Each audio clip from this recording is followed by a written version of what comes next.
New Bharat mission के इस संवाद में मुझे आप सबका स्वागत करते हुए बहुत प्रसन्नता हो रही है। आज बिहार के सभी सरोकारी लोगों के लिए, पुरुषों और महिलाओं के लिए आशा की एक नई मशाल जल रही है।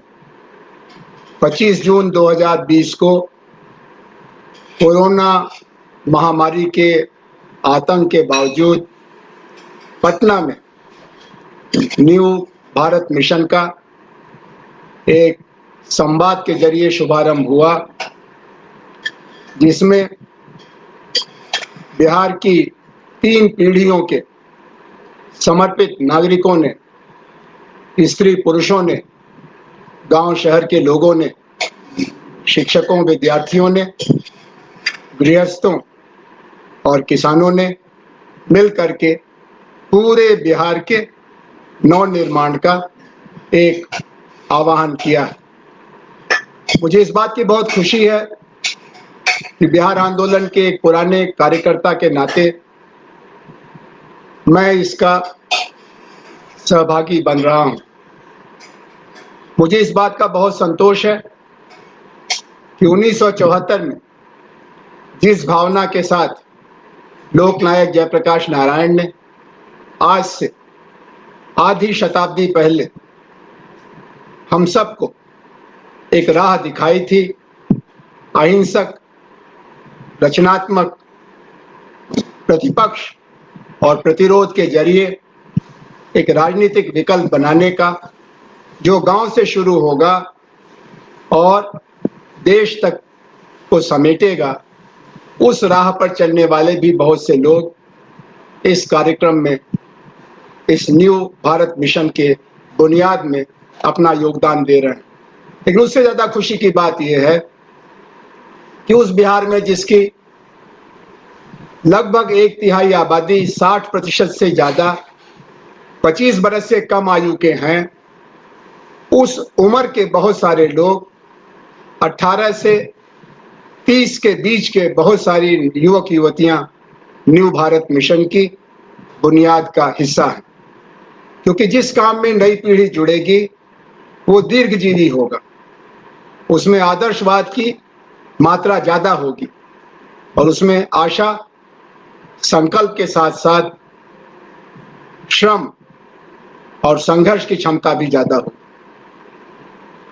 इस समय जब हम अपने चारों तरफ देख रहे हैं तो भारत के नक्शे पर सबसे बर्बाद प्रदेश का नाम बिहार है, सबसे बदहाल सूबे का नाम बिहार है। शिक्षा से लेके स्वास्थ्य और कृषि से लेके उद्योग तक में हर कोई बिना संकोच बताता है कि बिहार सबसे आखिरी प्रदेश है। गरीबी का दलदल है और यहाँ की राजनीति दिशाहीन हो चुकी है। लेकिन कोई ये नहीं पूछता कि ऐसा क्या सभी दौर में था। हाँ, बक्सर की लड़ाई हारने के बाद अंग्रेजों ने बंगाल, बिहार, उड़ीसा सब पर कब्जा कर लिया था, लेकिन 1942 में भारत छोड़ो आंदोलन में सबसे ज्यादा जन शक्ति का प्रतिरोध बिहार से हुआ था। और 1942 क्यों जाए, 1974 में सारे देश में एक नई चेतना की लहर बिहार से शुरू हुई थी। 1917 में जब गांधी दक्षिण अफ्रीका से लौट करके अपना पहला यज्ञ शुरू कर रहे थे तो गुजरात के गांधी को बिहार की पुकार ने खींचा था। और 1917 के चंपारण आंदोलन से लेकर के अभी हाल तक के सभी नवनिर्माण के अभियानों में भारत को बिहार ने दिशा दी। लेकिन बिहार पीछे क्यों है और कब से है, अभी उसका भेद खुला। क्योंकि जब कोरोना महामारी के कारण देश के महानगरों में भगदड़ मची और वहां की कामकाजी, श्रमजीवी स्त्री पुरुषों की जमात अपने देश जाने को मजबूर की गई, तब हमें पता चला कि सबसे ज्यादा लोग बिहार जा रहे हैं। फिर उड़ीसा, झारखंड, छत्तीसगढ़, पूर्वी उत्तर प्रदेश, बुंदेलखंड। और हमको ये भी पता चला कि भारत भर के तमाम कल कारखानों को जिस प्रदेश के लोगों ने अपने कंधे पर उठा रखा है, उस प्रदेश का नाम बिहार है। तो बिहार क्या लेबर डिपो है? बिहार में क्या खेती, कल कारखाना, रोजी रोजगार की गुंजाइश नहीं है? और पूरे भारत में बिहारियों की श्रम शक्ति को अपने चेहरे की रंगत को बढ़ाने के लिए, अपने इलाके की तरक्की के लिए इस्तेमाल करने की आदत डाल ली है। अगर ऐसा है तो फिर बिहार इस स्वराजी भारत का आंतरिक उपनिवेश है, इंटरनल कॉलोनी है। और इस इंटरनल कॉलोनी के षड्यंत्र को खाली बाहर के लोग नहीं, बिहार के कुछ लोग भी उसमें साझीदार हैं, उससे भागीदार हैं, उसका लाभ पाते हैं। और अगर आप देखें कि किन इलाकों में बिहार के लोग जा रहे हैं, वहां किन की सरकार है और बिहार में किन की सरकार है, तो आपको आश्चर्य होगा कि ये तो एक ही थैली के चट्टे बट्टे हैं। मैं नहीं कहता कि एक पुरानी कहावत जो बिहार के गांव-गांव में चलती है कि कौन कौन मौसेरे भाई, वो मैं नहीं कहूंगा, वो शिष्टाचार से अलग हो जाएगा। लेकिन मैं इतना जरूर कहूंगा कि तमाम बदलाव के आंदोलनों की जन्मभूमि होने के बावजूद बुद्ध का बिहार, अशोक का बिहार, शेरशाह सूरी का बिहार, जयप्रकाश नारायण का बिहार, कर्पूरी ठाकुर का बिहार, भोला पासवान शास्त्री का बिहार इस समय बेहद परेशान है नेतृत्व के अभाव में। मुझे ये कहते हुए बहुत अफसोस हो रहा है, क्योंकि इनमें से जो आज नेतृत्व की कतारों में खड़े हैं, विभिन्न दलों के नायक, महानायक, नायिका, महानायिका हैं, इनमें से कईयों को हमने जाना है, वो हमको नहीं जानते होंगे, क्योंकि हम लोग एक आंदोलन के सहयात्री रहे। धीरे धीरे उनका रास्ता कुर्सी के दरवाजे तक चला गया और हम लोग शिक्षा में, नवनिर्माण में, रचनात्मक कार्यक्रमों में और उससे भी ज्यादा विरोध के आंदोलनों में, लोकतंत्र के सुधार के आंदोलनों में जुटे रहे। लेकिन मैं इनको थोड़े नजदीक से जानता रहा और मुझे बहुत अफसोस है कि सिद्धांतों की आग में तपे हुए कार्यकर्ताओं की बजाय ये तो खाल ओढ़े हुए, भेड़ की खाल ओढ़े हुए भेड़ियों की जमात जैसी आ गई, जो बिहार की लूट में, बिहार को बदहाल करने में जो ताकतें जुटी हुई हैं, उनके साझीदार हो गए। ऐसे में नई पहल की जरूरत है। इस समय न्यू भारत मिशन जिस नारे को याद दिला रहा है, वो मुझे आपसे कहना ही पड़ेगा। ये नारा हमने 74 में सीखा था, रोजी रोटी दे न सके जो, वो सरकार निकम्मी है, जो सरकार निकम्मी है, वो सरकार बदलनी है। और यहीं हम नहीं रुकते थे।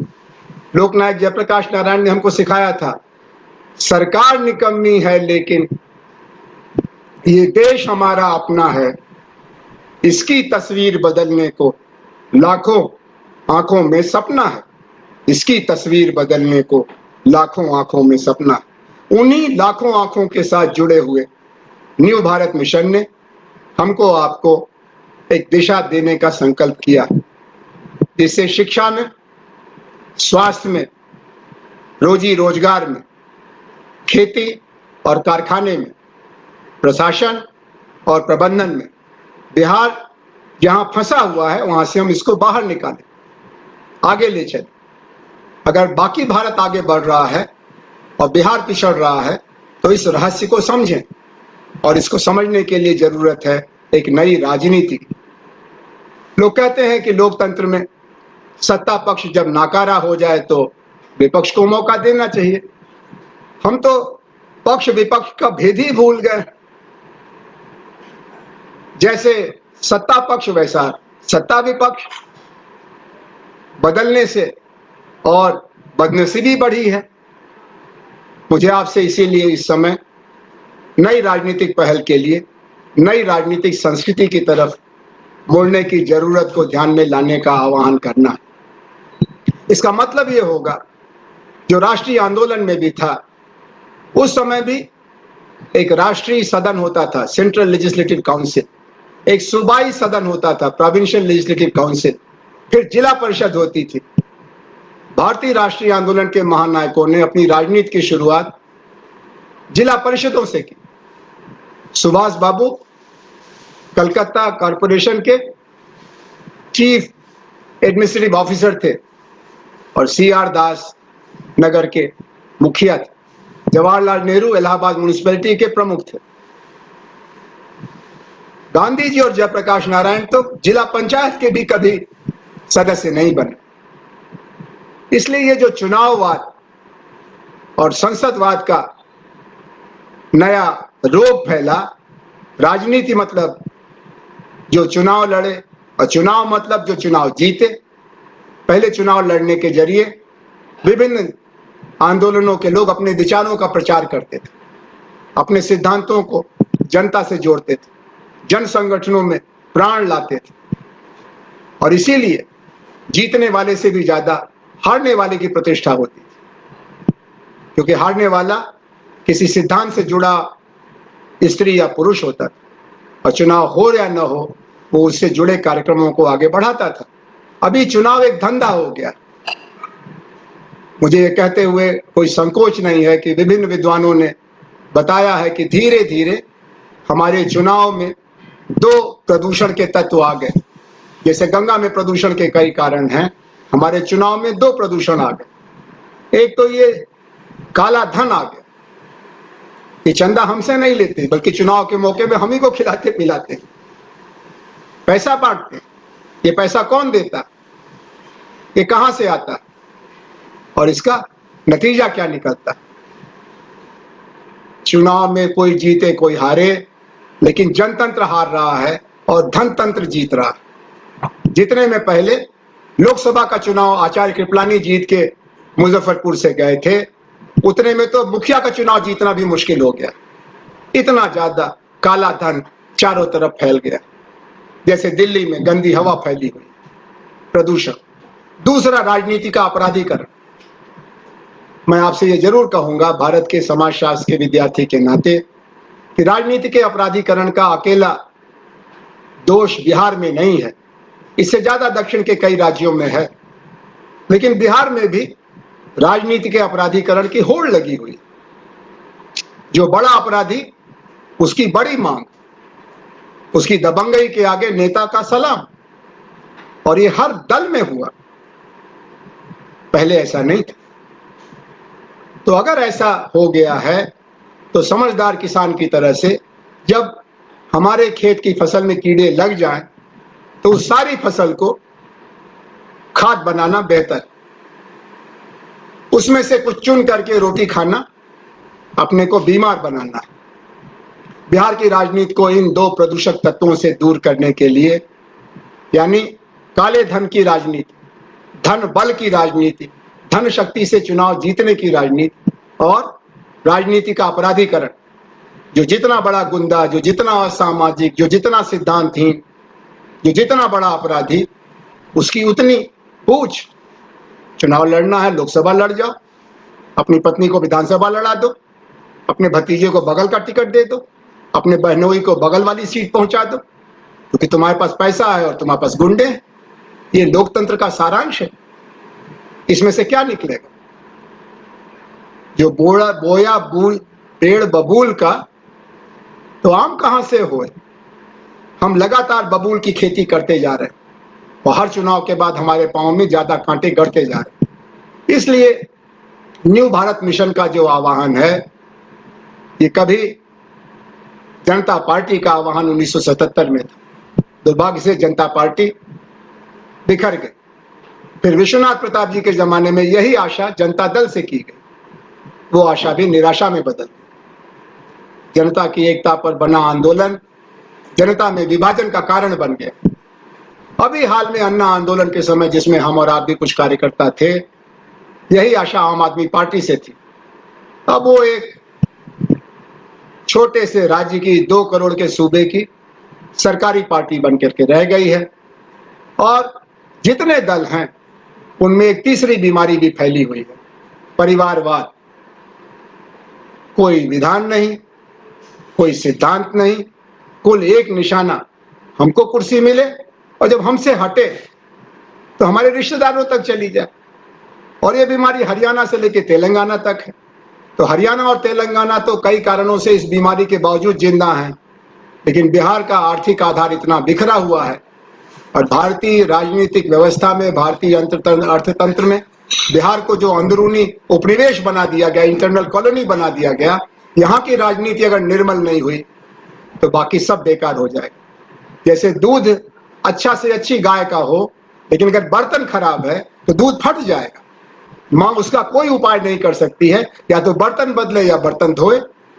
यही आज बिहार की माँओं से न्यू भारत मिशन कहना चाहता है, बिहार के नौजवानों से कहना चाहता है कि दूध अच्छा से अच्छा भी आएगा, लेकिन अगर बर्तन खराब होगा, यानी राजनीतिक दल खराब होंगे, परिवारवादी होंगे, काले धन से चलेंगे, अपराधियों को पसंद करेंगे, तो वो दूध फट जाएगा। और हर चुनाव का दूध ऐसे ही फट जा रहा, वो हमारे किसी काम का नहीं रहता। और आखिरी बात जो न्यू भारत मिशन की प्रासंगिकता को सिद्ध करती है, वो जरूरत है त्याग और सेवा को राजनीति की परिभाषा में लाने की। अगर हमने राजनीति को अपनी तरक्की की सीढ़ी समझा, तो उससे अच्छा है कि आप पेट्रोल पंप खोल लीजिए, अपनी खेती में समय दीजिए, कुछ आटे दाल का दुकान खोल लीजिए, और जैसा एक पार्टी के बड़े नेता ने कहा कि पकौड़ा तल लीजिए। राजनीति को बख्श दीजिए। राजनीति स्वार्थ से ज्यादा परमार्थ की तरफ झुकी होती है। राजनीति सत्ता से ज्यादा समाज की सेवा के समर्पण से जुड़ी होती है। इसीलिए भारत की राजनीति के जो महानायक थे, उनका लक्ष्य, उनका आदर्श परमार्थ था। और इसीलिए उनमें से बहुतों ने गीता को, कुछ ने कुरान को, कुछ ने बाइबल को अपना स्रोत माना था, क्योंकि इसमें अपने को देने की जरूरत है, देवता बनने की जरूरत है, लेवता बनने की जरूरत नहीं है। लेकिन आज जितने नेता हैं वो लेवता हैं, उनको चाहिए हमको वोट दीजिए, फिर हमको विधायक बनाइए, फिर हमको मंत्री बनाइए, फिर हमारे बारे में आंख मूंद लीजिए, और फिर हमारे खानदान को आगे बढ़ाइए। न्यू भारत मिशन वैकल्पिक राजनीति का जो रास्ता दिखा रहा है, वो संस्कार के साथ परिवर्तन का रास्ता है, रचना के साथ निर्माण का रास्ता है, जिसमें उनका आह्वान है कि हम सब अच्छे सरोकारी लोग एकजुट हों, जिला के स्तर पर हों, ब्लॉक के स्तर पर, प्रखंड के स्तर पर, शहर में वार्ड और मोहल्ले के स्तर पर एकजुट हों और राजनीति को अपनी जिम्मेदारी बनाएं। राजनीति को युग धर्म समझें, धर्म और धंधे का फर्क साफ करें। धंधा है एक लगाओ चार पाओ, और धर्म है जितना घर में है उसमें से जितना हो सके वो मंदिर के लिए, धर्मशाला के लिए, मस्जिद के लिए, वक्फ बोर्ड के लिए, चर्च के लिए, गुरुद्वारे के लिए, समाज के लिए दान करो। हर कोई थोड़ा बहुत दान करता है। राजनीति दान का महायज्ञ बने, ये न्यू भारत मिशन की शुरुआत। तो इसमें ये जरूरी है कि हम अपने स्वार्थ से ज्यादा समाज के हित को प्राथमिकता देंगे। और इसीलिए विधायक बनना कोई बुरी बात नहीं है, चुनाव लड़ना जिम्मेदारी का काम है, लेकिन तब जब समाज में आपके प्रति एक आह्वान हो, अपनत्व हो। जबरदस्ती पैसे के बल पर लोगों के सिर पर चढ़ करके उम्मीदवार बन जाना और फिर चुनाव जीतने के बाद कहना कि चुनाव तो हम अपने पैसे के बल पर जीते थे, आप कौन है, मत दीजिएगा वोट अगली बार, हम आपके क्षेत्र में आएंगे ही नहीं, नई सीट खरीद लेंगे। ये इंग्लैंड के लोकतंत्र में हुआ था, और उससे इंग्लैंड कितना शैतान देश बन गया, साम्राज्यवादी देश बन गया, ये भारत वालों से ज्यादा किसको पता हो। मैं आपसे ये कहना चाहूंगा कि न्यू भारत मिशन हमको एक नए प्रस्थान का अवसर दे रहा है, जिसमें बिहार की जो वास्तविक बातें हैं उनको आधार बना करके कुछ बुनियादी मुद्दे, क्या है आज बिहार के बुनियादी मुद्दे। सबसे बड़ा मुद्दा बिहार का इस समय रोजगार का है, जिसके अभाव में लोग दूर दूर तक, लद्दाख से लेकर के और केरल तक के सुदूर गांव में कठिन से कठिन काम करने को मजबूर है। कई लोग तो विदेशों में जाकर के अत्यंत अमानवीय परिस्थितियों में पेट की आग बुझाने का काम कर रहे हैं। रोजगार कैसे बने जब बिहार कृषि की दृष्टि से छोटी जोतों का प्रदेश है, और कृषि की जरूरत में सबसे बड़ी जरूरत पानी की, उसके बाद बाजार की, उसके बाद दाम की। और पूरा बिहार दो हिस्सों में बटा हुआ है। आधा बिहार बाढ़ से पीड़ित, आधा बिहार सुखाड़ से पीड़ित। और बिहार की सरकार के पास कोई जल नीति नहीं है। हाँ, सुखाड़ के समय में ठेकेदारों की बनाती है और बाढ़ के समय तो कहना ही क्या है। और ये धंधा पिछले 50 साल से चल रहा है। न बाढ़ कम हुई, न सुखाड़ कम हुआ। हाँ, देश की निगाह में बिहार की औकात गिरी और बिहार में रोजगार कम हुआ, भगदड़ मच गई, पलायन हो गया। दूसरी जरूरत है शिक्षा की। कितने मेडिकल कॉलेज हैं बिहार में, कितने इंजीनियरिंग कॉलेज हैं, कितने विश्वविद्यालय, उनकी क्या हालत है। शिक्षा में भ्रष्टाचार को लेकर के कुछ मीडिया की मेहरबानी और कुछ शिक्षा की मेहरबानी और कुछ नेताओं की मेहरबानी, हम सबसे ज्यादा अपमानित और बदनाम प्रदेश हो गए। बिहार में प्राथमिक विद्यालयों, माध्यमिक विद्यालयों में नए साहस की जरूरत है, क्योंकि बिहार के शिक्षा के निजीकरण के बावजूद अभी बहुत दूर जाना बाकी है। स्त्रियों की शिक्षा, ग्रामीण लड़के लड़कियों की शिक्षा, गरीब परिवारों की शिक्षा। और गरीब कितने हैं बिहार में? सारे भारत की आबादी के अनुपात में बिहार की लगभग आधी आबादी रोज कमाने रोज खाने वालों की अकाल से पीड़ित है, भूख से पीड़ित है। हमारे बच्चों को अगर आप देखेंगे तो अंदाज लग जाएगा कि हम कुपोषण के शिकार प्रदेश। तीसरी बात बिहार में चिकित्सा की। जितनी जरूरत बिहार को है उसका 75% नहीं है। न तो प्राथमिक चिकित्सा केंद्र है, न जिला चिकित्सालय का ठीक हाल है। इसीलिए दिल्ली के मुख्यमंत्री की ये हिम्मत हो गई कहने की कि बिहार से लोग 500 रुपए का टिकट कटा के आ जाते हैं और हमसे 50,000 का इलाज करा के चले जाते हैं। और मैं बिहार के मुख्यमंत्री से कहता हूं कि हमारे यहाँ एम्स है तो आपके यहाँ क्यों नहीं है? मुख्यमंत्री को पलट के जवाब देना चाहिए था कि दिल्ली पूरे देश की है, और दूसरा कि हम जिले के स्तर पर अच्छे चिकित्सा केंद्र तुम्हारी कुर्सी से उतरने के पहले बना के दिखा देंगे। लेकिन उस पर चुप नहीं रही, क्योंकि एक बहुत बड़ा माफिया काम कर रहा है चिकित्सा के नाम पर। और चिकित्सा के बाद जो चौथी जरूरत है वो बुनियादी साधनों की, पीने के पानी से लेकर के यातायात के साधनों का। जो सरकार कुछ पानी का बम्बा फैला देती है, कुछ सड़क बना देती है, वो कहती है हमने बड़ी तरक्की की। लेकिन वही सरकार के लोग अगर हरियाणा जाएं, तमिलनाडु जाएं, केरल जाएं, तो लौट के पता चलेगा कि ये तो दो अलग अलग देश हैं। कहां उनका जीवन स्तर, कहां हमारा जीवन स्तर। ये बुनियादी जरूरतें हमारी राष्ट्रीय नीति का भी हिस्सा हैं, लेकिन उसका इस्तेमाल हम नहीं कर पा रहे। न्यू भारत मिशन जानता है कि उसका कारण क्या है।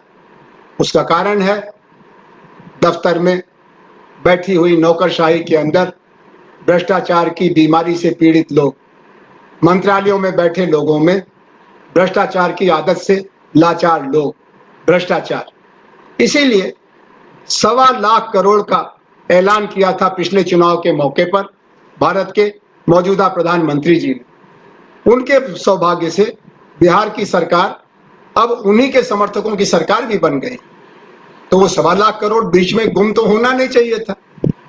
श्री राजीव गांधी ने हम लोगों को बताया था कि हम क्या करें, हम लाचार हैं। जब दिल्ली से पैसा भेजते हैं 100 रुपया, तो गांव तक पहुंचते पहुंचते वो 10 रुपया बचता है, 90 रुपया बीच में दिल्ली और पटना के बीच में गुम हो जाता है, खा जाते हैं।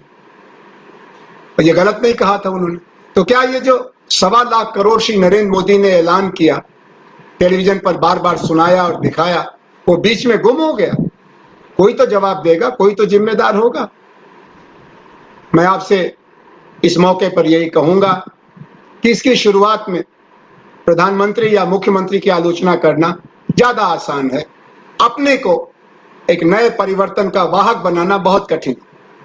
हाँ, अगर हम ये संकल्प करें कि अगले 5 बरस के लिए इस विधानसभा चुनाव से अगले विधानसभा चुनाव रोज 24 घंटे के दिन में से 1 घंटा, यानी हफ्ते में 6-8 घंटा हम सार्वजनिक जीवन के लिए देंगे और बदले में कुछ लेंगे नहीं। हाँ, संगठन की जिम्मेदारी लेंगे। महिला मोर्चे की जिम्मेदारी लेंगे, विद्यार्थी मोर्चे की जिम्मेदारी लेंगे, मजदूर संगठन, किसान संगठन, व्यापारी संगठन, चिकित्सक संगठन, शिक्षक संगठन।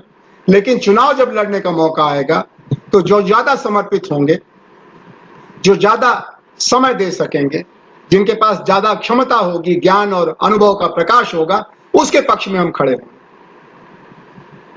और तब ये जो टीम स्पिरिट है वो आएगी। अभी हम देखते हैं कि राजनीति एक करियर हो गया। जो कहीं सफल नहीं होता वो राजनीति में आता या आती है, और आने के पहले कुछ पैसे का जुगाड़, कुछ बाहुबलियों का जुगाड़ और थोड़ा सा मीडिया की मदद, तो तीन ताकतों से मिलकर के हम चुनाव को साध लेते हैं। Money power, muscle power, media power, धन बल, बाहुबल और मीडिया बल। न्यू भारत मिशन इस त्रिकोण को तोड़ता है और समाज सेवकों को वापस समाज के प्रतिनिधि के तौर पर ससम्मान अपने कंधों पर बिठा करके, जैसे 67 में किया था, 77 में किया था, 89 में किया था, ऐसा करने की कोशिश करें।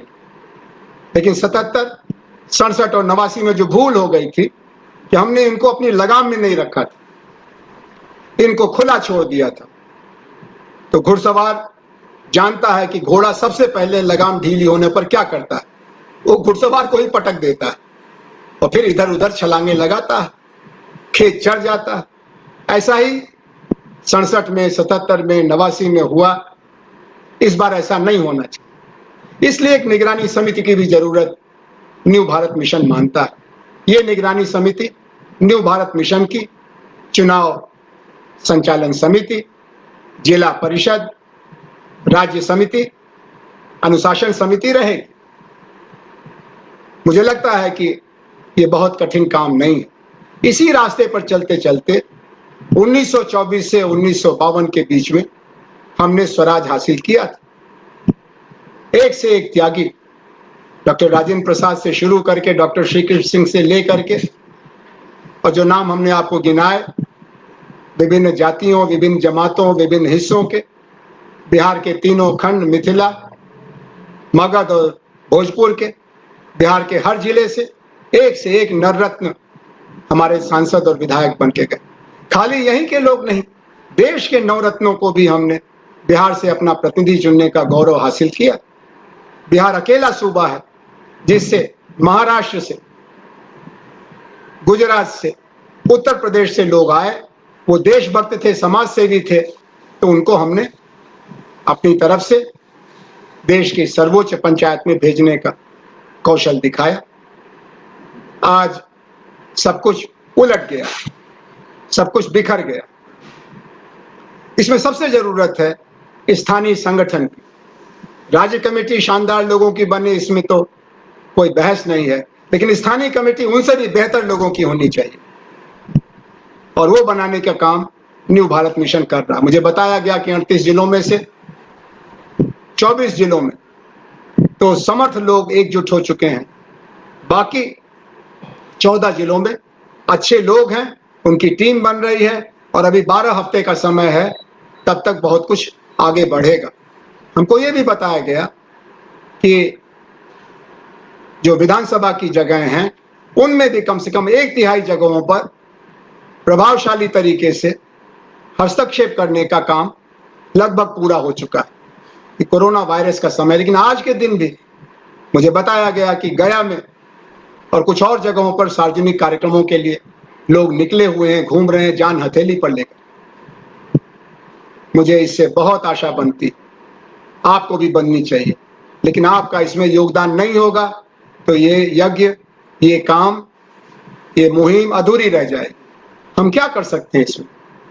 आप कहेंगे हमको तो चुनाव लड़ना नहीं है, हमको नेतागिरी से कोई दिलचस्पी नहीं है, हमारे पास खुद 10-15 घरेलू जिम्मेदारियां हैं। ये बिल्कुल ठीक है, इसी में से समय निकालना है। तन मन धन 3 आयाम हैं। अगर आप अपना समय दे सकें, यानी तन दे सकें, तो ये सर्वोत्तम होगा।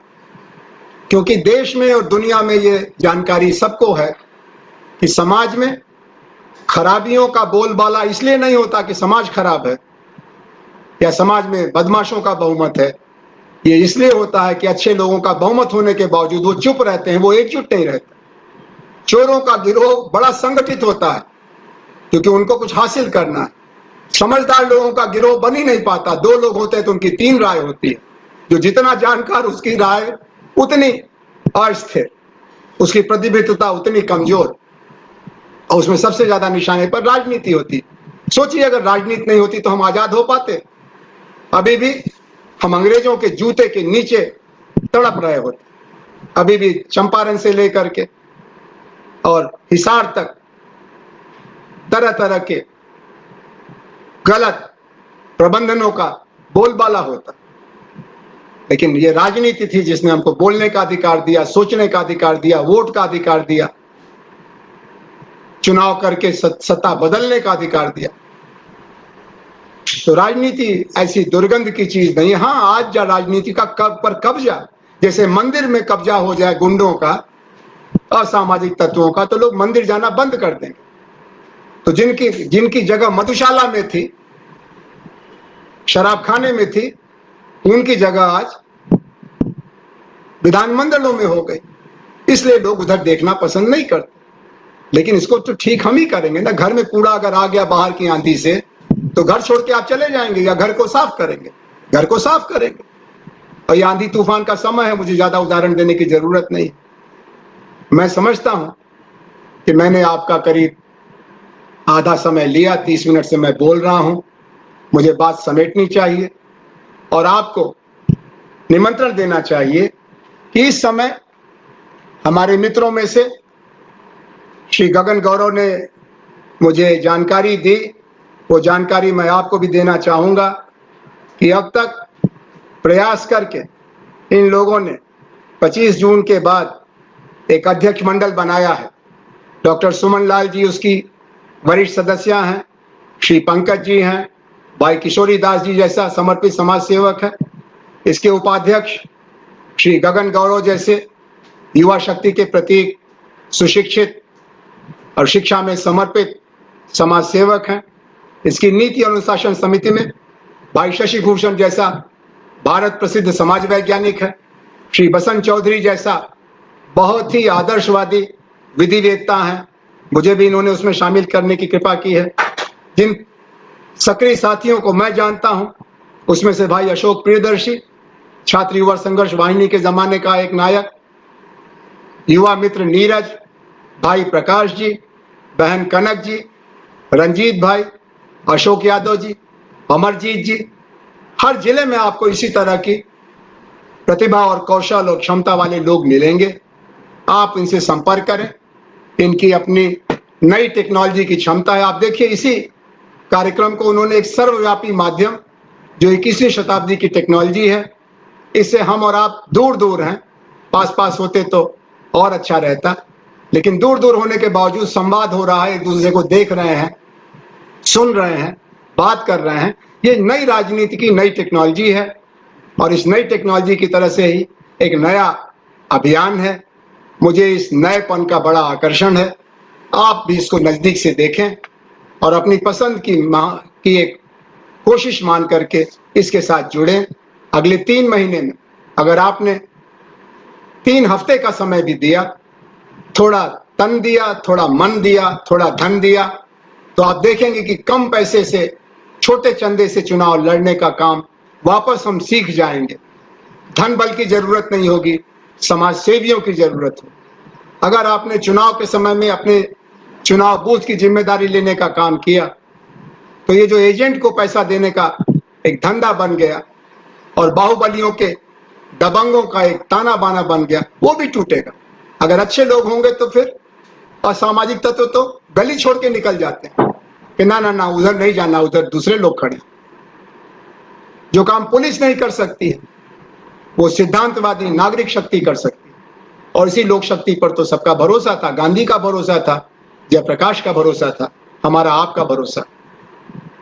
मुझे लगता है कि न्यू भारत मिशन आपकी सहयोग और मोहब्बत का अधिकारी है। अब इनके ऊपर ये निर्भर करता है कि कितनी जल्दी वो आप तक पहुंचते हैं और कितने आग्रह के साथ ये आपको अपने कार्यक्रमों से अवगत कराते हैं। मैं यहीं अपनी बात खत्म करता हूं।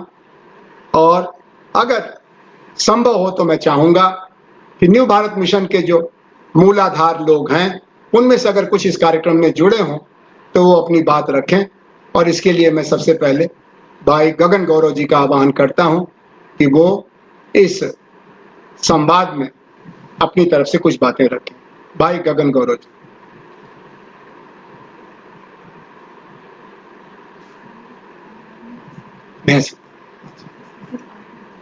अच्छा, मुझे ये बताया गया कि अगर आपकी स्क्रीन पर कोई शंका समाधान की बात हो तो वो तो हो सकता है, लेकिन दूसरे का संवाद लाना इसमें मुश्किल होगा। तो मैंने कुछ बातें आपके लिए जो ध्यान में लाने के लिए सोचा था वो ये था कि एक बार हम लोग बिहार के बारे में कुछ अपनी जानकारी को भी साफ कर लें कि हम लोग लगभग 12 करोड़ का सूबा है और इस 12 करोड़ में कुल 15% लोग 22% लोग खेती से जुड़े, कुल 22% लोग, उनका योगदान 22% है। आबादी 80% है। बिहार में 5 में से 4 आदमी खेती में जुटे हैं, लेकिन बिहार के आर्थिक नवनिर्माण में उसका योगदान कुल मिला के 1/4 है। उद्योग में हम लोग कुल 5%, उद्योग का बिहार की अर्थव्यवस्था में योगदान कुल 5%, और सेवा क्षेत्र का यातायात से लेकर के मनोरंजन और टूरिज्म से लेकर के चिकित्सा और शिक्षा का योगदान लगभग 73%। बिहार की खेती को नई मदद की जरूरत है। बिहार के उद्योगों में नए प्राण की जरूरत है। 2000 में झारखंड बनने के बाद से हम लगातार लगभग 80% ग्रामीण क्षेत्र वाले प्रदेश बन गए, लेकिन न तो हम लोगों ने पंचायतों को मजबूत किया, न गांव की अर्थव्यवस्था के साथ जुड़े अन्य उद्योग धंधों को, जिसको आप कहते हैं एग्रो इंडस्ट्रियल बेस, उस पर काम किया, बल्कि ये मान के चले कि जो शहर है अगल बगल के, वहां पर कुछ रोशनी आ जाए, वहां पर कुछ अवसर आ जाए तो गांव का बोझा हल्का होगा। एक मायने में ये गलत नहीं था, लेकिन शहरों का क्या हाल? शहर का मतलब रोजगार, चिकित्सा, शिक्षा, सुरक्षा है क्या किसी शहर में? पटना से लेकर के मुजफ्फरपुर और भागलपुर से लेकर के बक्सर तक। फिर शिक्षा के क्षेत्र में सारे हिंदुस्तान के स्कूल कॉलेजों में और किसी प्रदेश के बच्चे बच्चियां हो न हो, कोटा से लेकर के कश्मीर तक बिहार के विद्यार्थी, इतनी भूख है बिहार के विद्यार्थियों में शिक्षा की, बिहार के परिवारों में शिक्षा की इतनी महत्ता है, लेकिन बिहार के शिक्षा केंद्रों का क्या हाल है? अगर एक जगह सबसे ज्यादा बिहार की बदहाली मीडिया के जरिए देश को मालूम हुई है तो वो बिहार के विद्यालय, महाविद्यालय और विश्वविद्यालय। क्या बिहार में कोई सरकार नहीं है? सुनते हैं कि विश्वविद्यालयों का इंतजाम राज्यपाल महोदय के जिम्मे रहता है, और जो भी राज्यपाल आता है वो इस हरियाली को बदहाली में बदलने में थोड़ा बहुत योगदान करके आगे बढ़ जाता है, बढ़ जाती है। ये विश्वविद्यालय कभी ज्ञान के प्रकाश स्तंभ थे, और आज ये विश्वविद्यालय समाज के लिए आकर्षण का केंद्र नहीं रह गए। विश्वविद्यालयों के शिक्षक खुद अपने बच्चों को अपने पढ़ाने वाले विश्वविद्यालयों में पढ़ाने से इनकार करते। ये इस बात का संकेत है कि गहरी बीमारी है।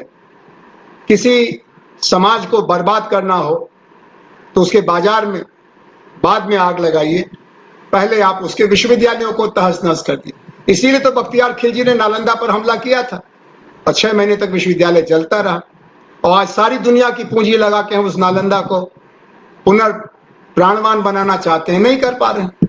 बनना बहुत मुश्किल है इन विश्वविद्यालयों का, इन महाविद्यालयों का। और कभी एक ऐसा समय था कि सिंध के आचार्य कृपलानी लंगट सिंह कॉलेज मुजफ्फरपुर में पढ़ाने के लिए आए थे, और ये विश्वविद्यालय नए प्रकाश केंद्र थे। इसीलिए दक्षिण अफ्रीका से आए हुए गांधी चंपारण के रास्ते में जब उतरे मुजफ्फरपुर तो जाकर के विश्वविद्यालय के अतिथि भवन में ठहराया गया। और आज विश्वविद्यालयों की स्थिति को सुधारने का जिम्मा किसका? इसी तरह से अस्पतालों की बात, तो मित्रों, हम ये देख रहे हैं कि बिहार में शिक्षा के क्षेत्र में, स्वास्थ्य के क्षेत्र में, कृषि और उद्योग के क्षेत्र में, सेवा और रोजगार के क्षेत्र में जो मौजूदा राष्ट्रीय नीतियां हैं वो सहायक नहीं हैं।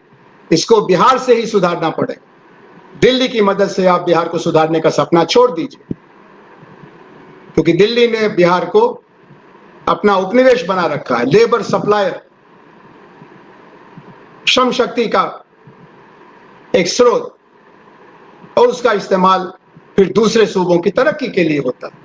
और इसमें खाली बिहार दुर्भाग्यग्रस्त नहीं है, और भी राज्य हैं। उड़ीसा उसी तरह का एक राज्य, कुछ मायने में पूर्वी उत्तर प्रदेश, बुंदेलखंड, विदर्भ, लेकिन बिहार सबसे ज्यादा दुर्भाग्यग्रस्त है, क्योंकि बिहार के राजनीतिक नेतृत्व में दृष्टिहीनता हो गई, दिशाहीनता हो गई, और इसलिए नई राजनीति की तलाश में बिहार बेचैन है।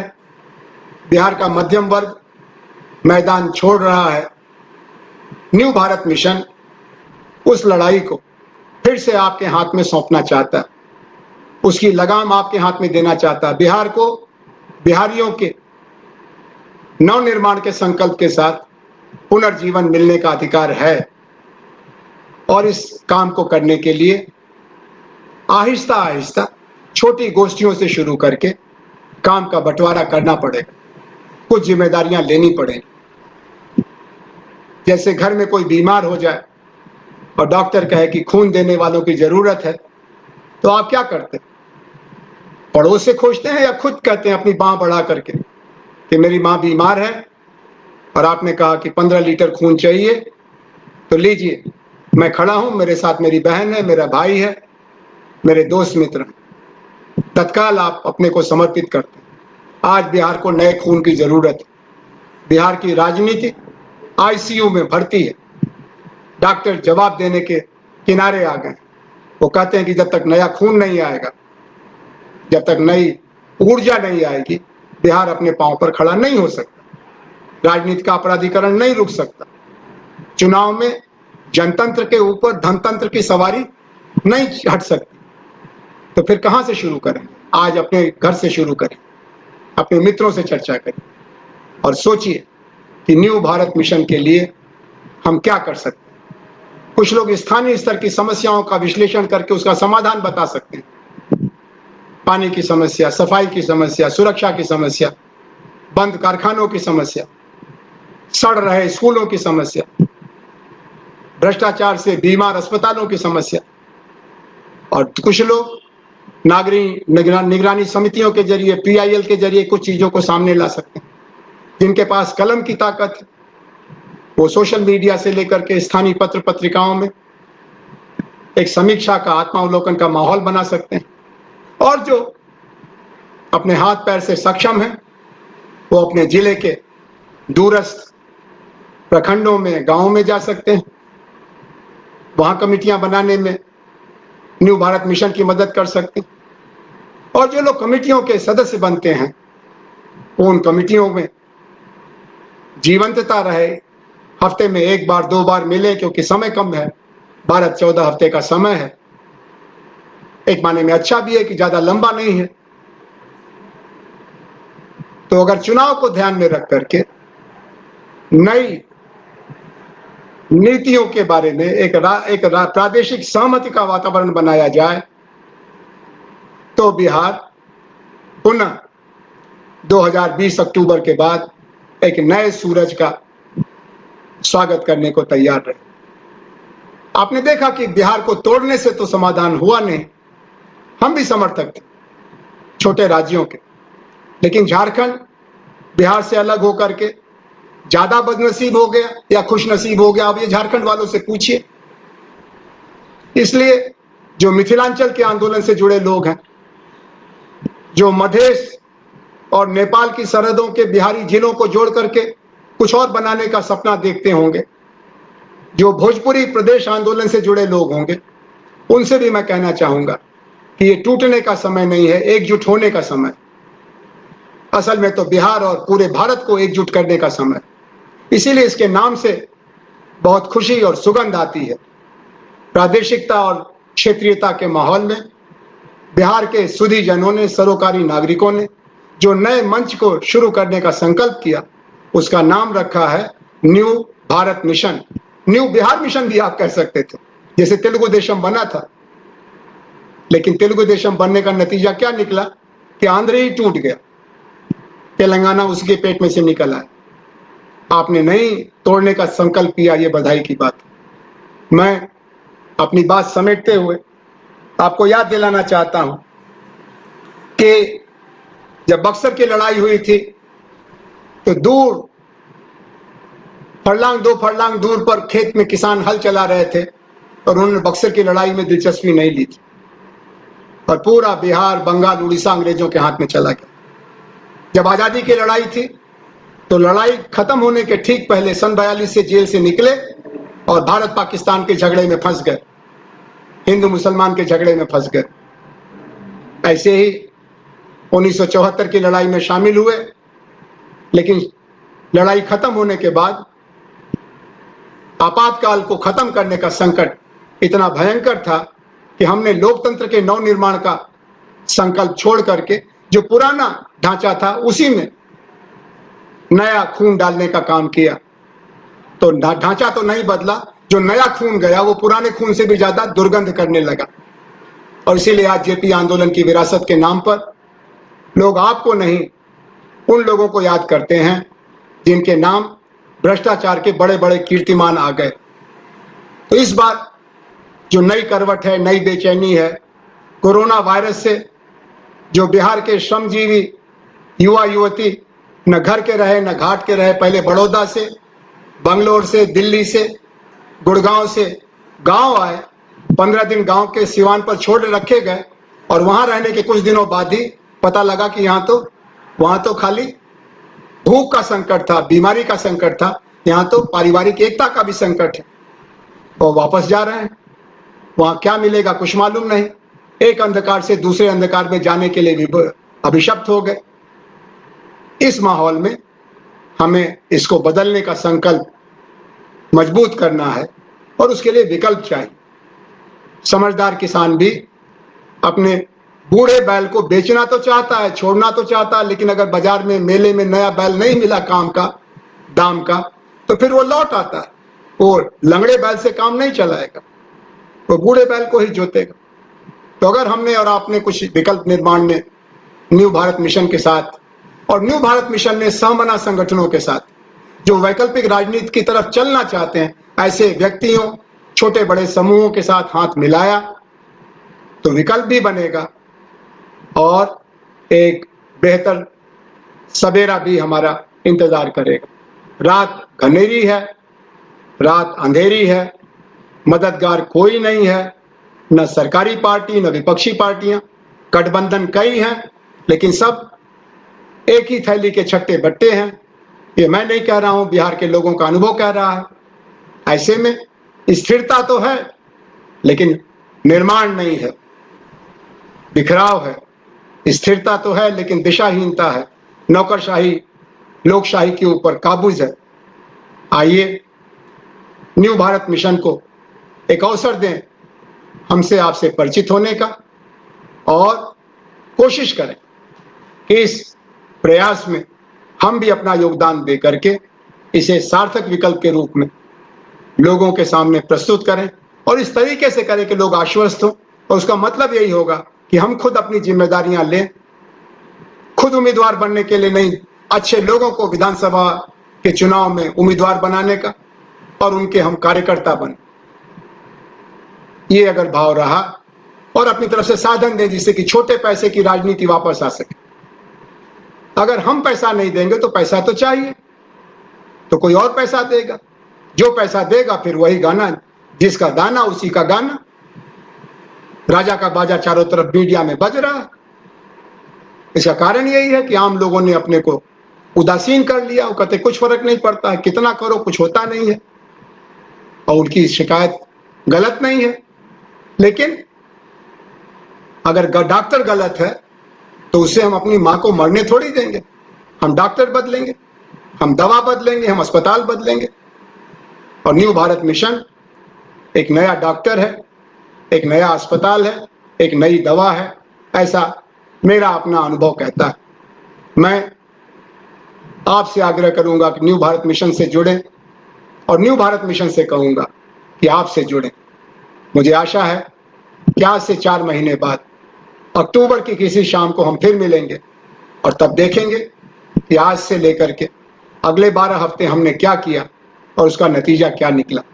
अगर हमने ठीक तरीके से काम किया तो बिहार के लोगों का ये इतिहास रहा है कि अगर आपने सफाई के साथ आकर्षक तरीके से उनको विकल्प दिया तो विकल्प की राजनीति को पसंद करते।